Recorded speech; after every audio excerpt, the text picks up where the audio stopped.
Hey everyone, it's Caitlin and welcome to another video. In this video, I'm going to be sharing my tips and tricks with you on how to be vegan in a non-vegan household.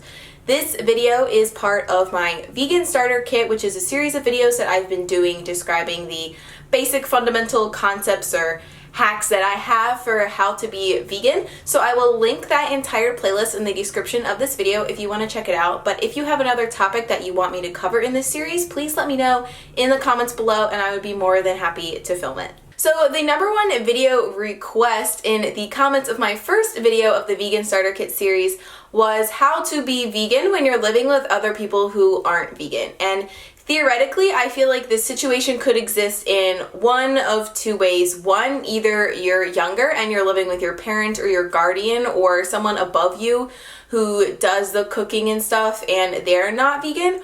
Or two, you're living on your own and you may be living with other people who aren't vegan, which is my case technically because I live with a roommate but she's not vegan. So if you're financially independent and living on your own, like in that second situation, realistically, if you're buying your own food, you have the power and the independence to decide if you want to buy vegan food or not. So I don't really think I'm going to touch on that situation as much in this video.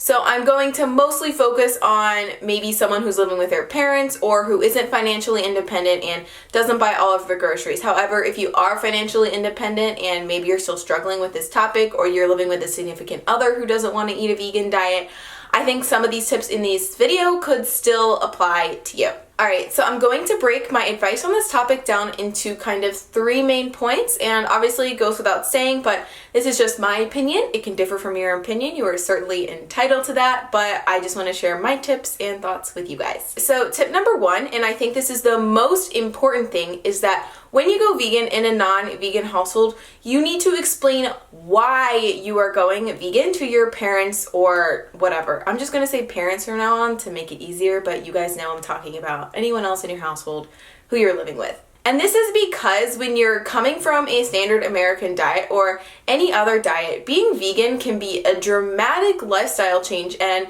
if you just walk down the stairs one day and you say, "I'm vegan, I'm not eating animal products anymore," people are probably going to be really confused and be like, what the heck, where is this even coming from? Which is why I think it is so important to give an explanation as to why you want to be vegan in a level-headed discussion. And this kind of goes with my first tip in the first video of this series on how to go vegan, but you really need to educate yourself and know the facts. So for example, you can't just go up to someone and being like, "I'm vegan now because I don't want to eat dead animal flesh and cow pus," because they're not going to interpret that very well and it's not going to go anywhere good, I'm pretty sure.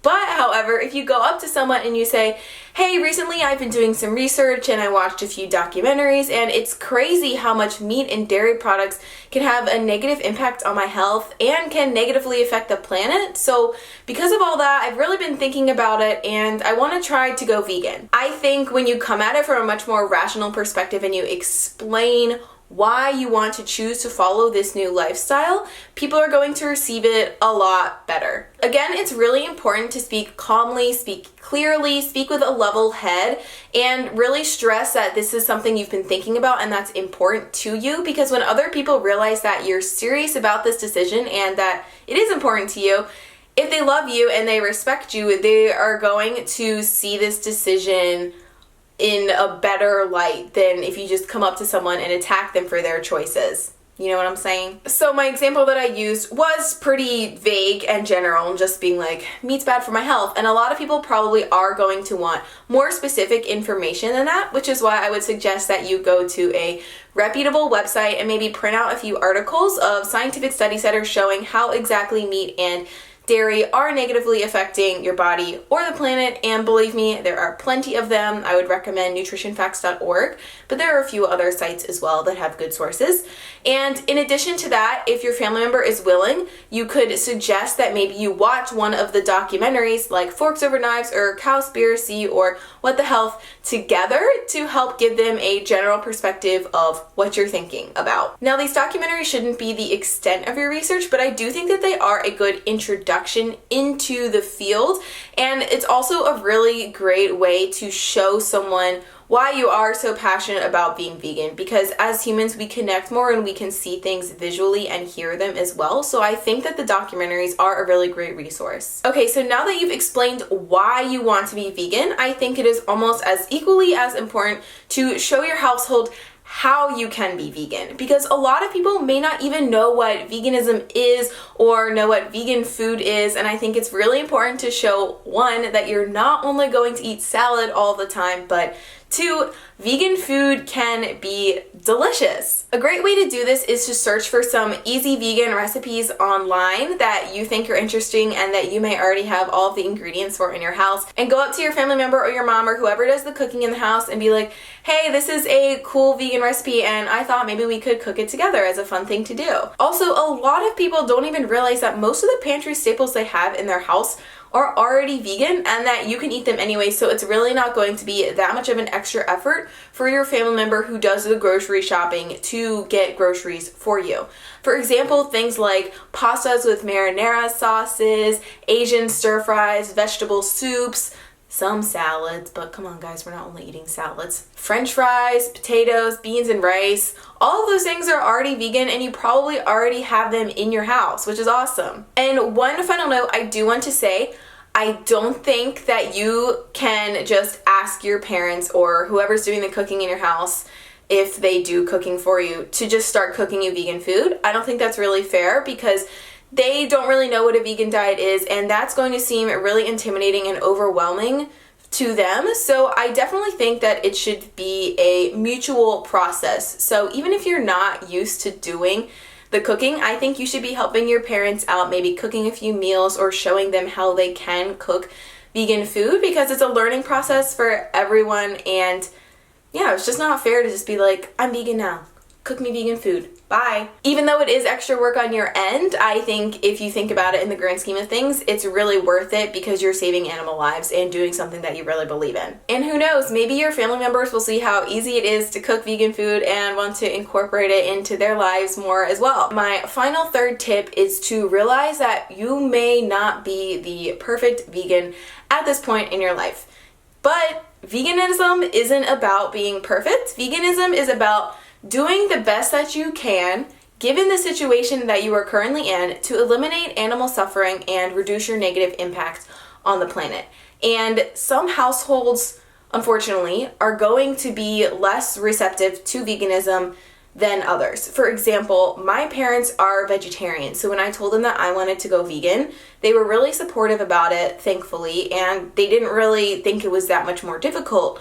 However, if you're coming from a family who eats a very meat-heavy standard American diet, this could be a total shock to them.